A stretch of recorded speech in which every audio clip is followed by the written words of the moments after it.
entraînant la chute de sa reine, la mort de certains et l'exil d'autres des plus valeureux.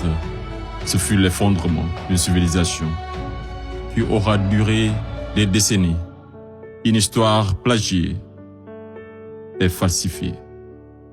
Fin de l'histoire.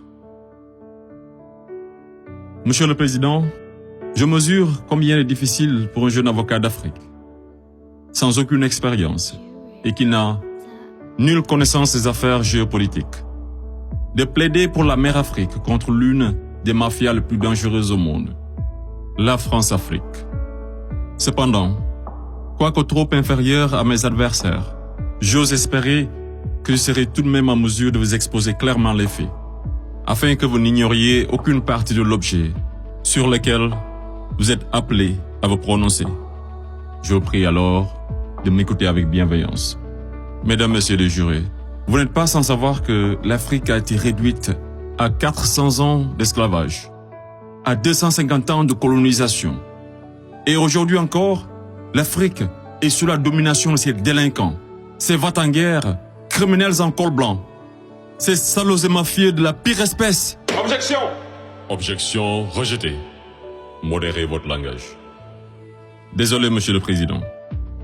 Le plus grand mal de l'Afrique, je n'ai pas peur de le dire, c'est les multinationales françaises, telles qu'Areva, Bouygues, Bolloré, Total et consorts, qui se cachent souvent derrière les dirigeants français, dont elles financent les campagnes. Et en contrepartie, ces derniers sont tenus de mettre la pression sur certains dirigeants africains, qui, de peur de finir comme un Thomas Sankara, ou un Sylvanus Olympio, ou encore un Muammar Kadhafi, pour ne citer que cela, se voient contraints de leur accorder le plus gros marché, sans passer par aucun appel d'offres, sans oublier toutes les mallettes d'argent qui sont envoyées en direction de l'Élysée, pendant que les pauvres Africains crèvent de faim dans les quartiers délabrés. Et on s'étonne de voir de jeunes Africains désespérés s'embarquer sur le navire de fortune à la quête d'une vie meilleure. Et je vous assure qu'ils sont nombreux parmi ces jeunes à avoir tenté toutes les voies et moyens légaux, mais en vain. Pendant ce temps, la France et l'Union européenne se font des fortunes derrière leur business le plus lucratif, les demandes de visa Schengen, qui sont pour la plupart rejetées sans aucun motif valable. Monsieur le Président, avant que je n'oublie, permettez-moi de poser une question à la France-Afrique. Parmi tous les leaders africains morts assassinés, pouvez-vous nous citer ne serait-ce qu'un qui fut réputé un grand ami de la France? J'imagine qu'il n'y en a pas eu. Mesdames, Messieurs les jurés, je vous laisse juger. Monsieur le Président, j'accuse la France-Afrique, de crimes contre l'humanité, de crimes d'agression, de crimes économiques et d'avoir été derrière des crimes de génocide. La plupart des dirigeants français sous la Ve République me rappellent des propos d'un homme sage qui disait, je cite, « Les postes éminents rendent les grands hommes encore plus grands et les petits hommes encore plus petits. » Fin de citation.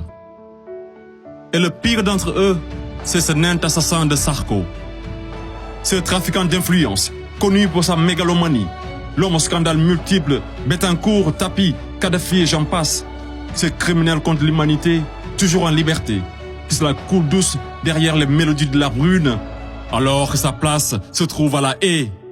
Vous lui direz que malgré tous ces mensonges, avec la complicité de certains médias, que le monde entier, et les Africains en particulier, connaissent toute la vérité sur les véritables raisons de l'assassinat de Kadhafi, sous les applaudissements de Bernard-Henri Lévy, et sur la chute orchestrée de Laurent Gbagbo, qui aurait commis un crime de lèse-majesté en voulant tout simplement ouvrir son pays à la concurrence internationale, en exprimant aussi sa volonté d'établir un rapport d'égal à égal avec la France, et en souhaitant revoir le contrat qui liait son pays à l'entreprise Bouygues. Bouygues, du fameux Martin Bouygues, un ami intime de Sarko, par ailleurs parrain de son fils du nom de lui, tous les deux impliqués dans le conflit ivoirien. Ce n'est pas un hasard. Mesdames, Messieurs les jurés, ai-je besoin d'en rajouter un mot pour que vous compreniez ce jeu d'échecs qui se joue sur le dos de pauvres Africains? alors qu'ils doivent tout à l'Afrique. C'est grâce aux Africains que vous avez une république que vous appelez la France. C'est grâce aux Africains que vous êtes enrichis. C'est grâce aux Africains que vous avez aujourd'hui votre statut de 5e puissance mondiale avec un droit de veto au sein de l'ONU. Et c'est encore grâce aux Africains que vous avez 2 Coupes du Monde à votre compteur. Qu'attendez-vous encore des Africains? Qu'on vous ramène la Lune? Ayez au moins un peu de décence et respectez les Africains, surtout les Noirs et les Arabes qui vivent en France. Monsieur le Président, je voudrais par ailleurs, et si vous me permettez de parler brièvement de la Cour pénale internationale. Il est un proverbe qui dit « Dis-moi qui tu fréquentes et je te dirai qui tu es ». Je propose de jeter un coup d'œil sur le profil des procureurs de la CPI. Commençons par l'actuel procureur de la CPI, une dame que je respecte pour 2 raisons. Pour son courage, pour avoir prouvé qu'être une femme et noire ne saurait être un obstacle à la réussite sociale, que la femme noire était capable de s'imposer partout et devant n'importe qui, et pour son combat pour la défense des droits des femmes. Mais devrions-nous faire semblant d'oublier qu'elle fut procureure générale, proche collaboratrice et conseillère juridique du président, et ministre sous l'une des pires dictatures de l'histoire de l'Afrique, sans jamais démissionner? N'est-elle pas comptable de ce régime? Le premier procureur de la CPI, l'Argentin Luis Moreno Ocampo, une haute personnalité dont le nom est impliqué dans les affaires de viol, de corruption, d'abus de pouvoir. Un procureur de la CPI qui détient avec son épouse des entreprises offshore dans les paradis fiscaux des îles Vierges, de Panama et de Belize. Et c'est le même type qui aujourd'hui offre ses services aux personnalités poursuivies par la CPI afin de les aider à échapper au séjour à la haie, moyennant de grosses sommes d'argent. Et tenez-vous qu'ils sont 123 pays à avoir ratifié le traité de Rome. Et sur 10 enquêtes ouvertes, 9 sont africaines. Je me pose la question à savoir, sommes-nous dans une cour pénale internationale ou africaine? Voilà une cour qui représente pour les Occidentaux un instrument d'oppression et de domination des Africains et de leurs dirigeants. C'est pourquoi l'Afrique a besoin d'une cour pénale africaine, par les Africains, rien que pour les Africains et financée par les Africains.